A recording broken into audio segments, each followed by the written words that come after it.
Okay, cool. So 2018, I made my mind up to compete in an Ironman. Over the past handful of years, had competed in several different marathons, and I wanted to push the limits. And so signed up, began training, and on race day in 2018, this was September, I weighed in at 165. I needed to weigh in at 165 because my tri suit would fit me better there, and I'm lighter weight, and I'm able to travel greater distances and not put as much pressure on my joints, etc. And so competed, ran, wonderful day, kind of got to check that off the list. But after that, I really didn't have a goal any longer. I didn't have anything, an objective on the calendar. I didn't want to sign up for anything because I was so tired of training. To train for a race like this, it's a part-time to a full-time job. If you want to be competitive, it's full-time, part-time if you just want to be able to finish.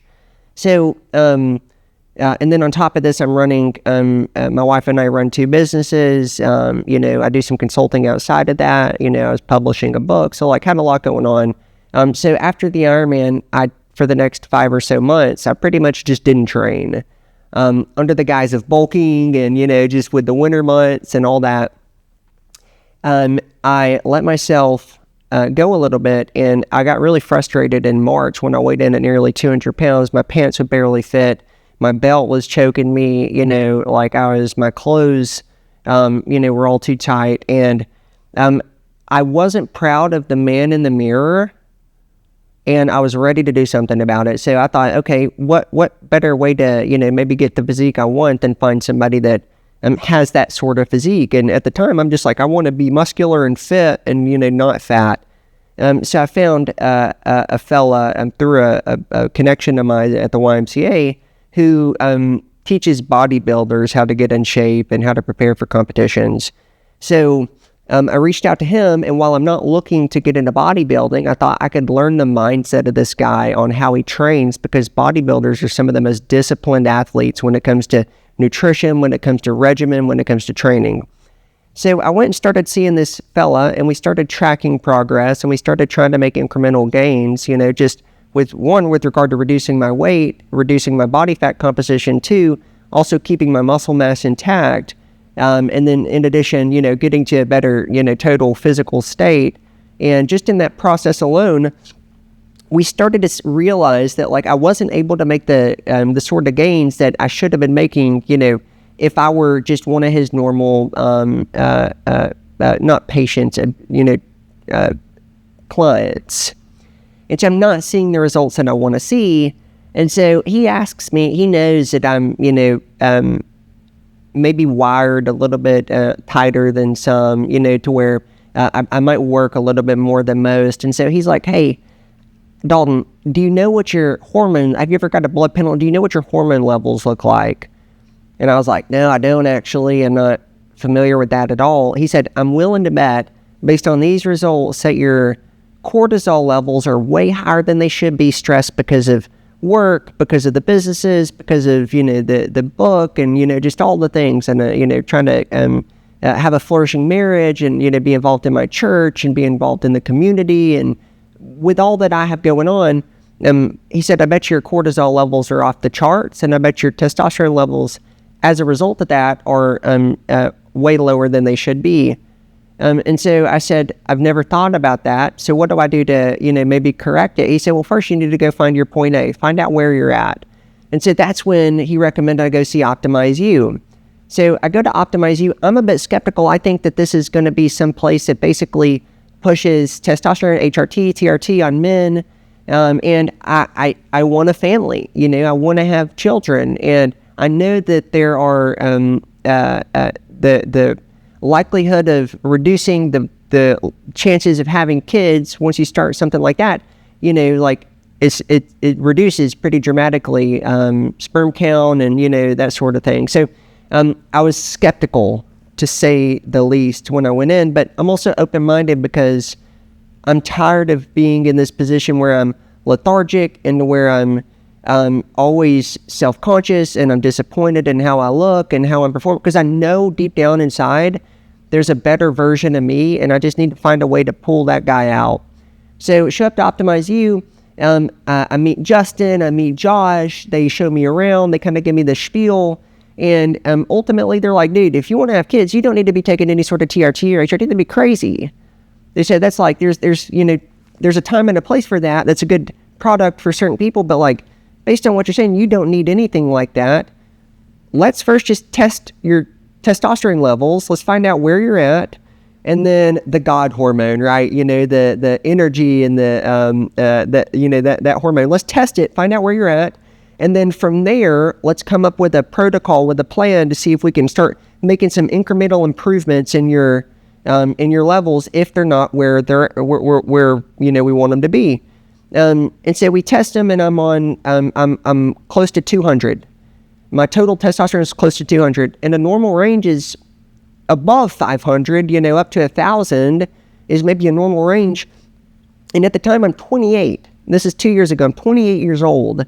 And for me to be able to produce in the areas that I need to produce, for me to be able to take care of my team and to be able to support our staff and to be able to help our business partners and my colleagues and, be the best husband and, also maybe get back into training for another race because I love to run and I love to do the endurance sports. I need to be able to get, to a better place, with my hormones, and 200 is just not going to cut it. So, Optimize You, the staff recommended I take an enclomiphene, which is a pharmaceutical, testosterone booster, so to speak. And then we're going to implement that. It should trigger in the brain what's needed to produce the testosterone to get it back on track, get it back producing where it was supposed to be producing, and that should help increase my levels and get me back to that place I want to be.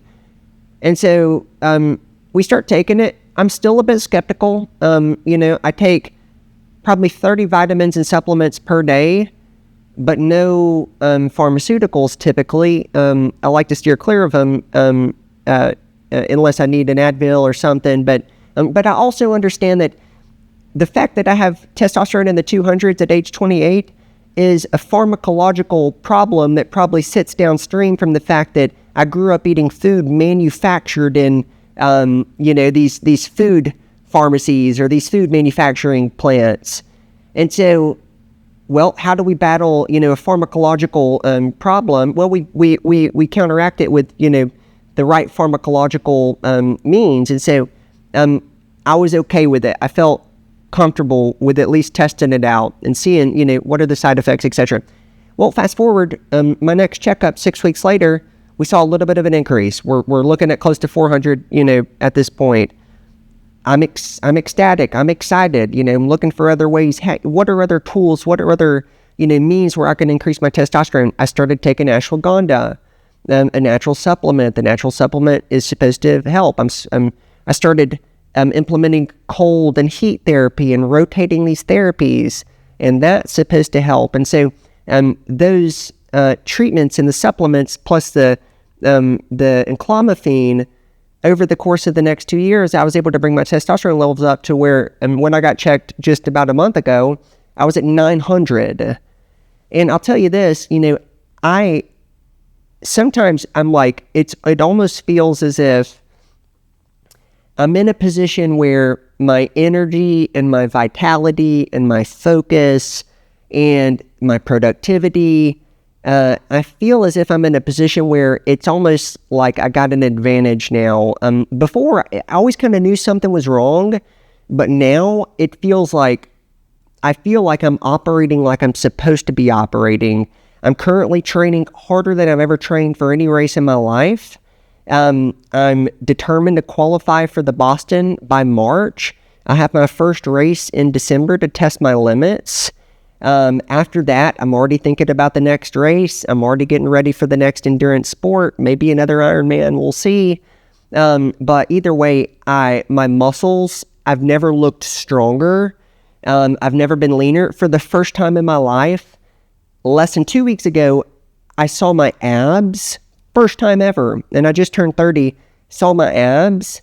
I couldn't be happier, couldn't be more excited. And I'm really grateful for the men and the women at Optimize You and, for the protocol that they've put me on. And all of my previous misconceptions and previous maybe assumptions I had and the hesitancies and skepticisms are gone. I've had no negative side effects. I've only been optimized, right? I think the slogan is, something to the effect of normal might not be optimal. Normal is not optimal. And so I understand that like maybe today's normal is not optimal. I was living a very normal life and I knew I was capable of more. And because of these protocols and because of this, these past 2 years, I've been able to get to a point where I feel like I'm fully optimized and it's great. So